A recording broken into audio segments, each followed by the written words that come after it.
good has already won. You know, and that's a very sophisticated idea. Something like, in the space of eternity, good constantly triumphs over evil, and that the sacrifice of Christ is the pattern of what made that possible, and that seems to me to be correct. But we still have to engage in the battle in our time in the present, and so that this can be true in eternity and be in process in the present. And I think that's also correct. I mean, we have to conceptualize eternity in some manner because we are related to it, just like we're related to the infinite, and yet we're constrained in the present and in the finite, and there's a tension between those. And we also have a fair bit of work to do, and that the work itself is also relevant. Bishop Banner and Father Mike, could First of all, Matt, applaud your Catholic sensibility there, where we believe the victory has been won. So that's what the cross would symbolize. So every possible permutation and combination of human misery is contained here in the cross of Jesus.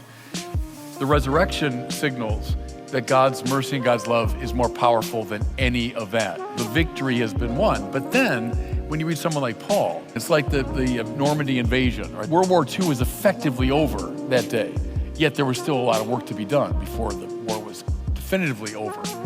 Same with now until the end of time.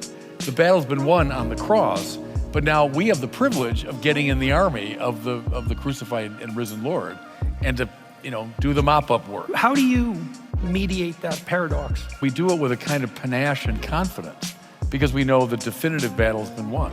We're in the last act of a 5-act play, I would say.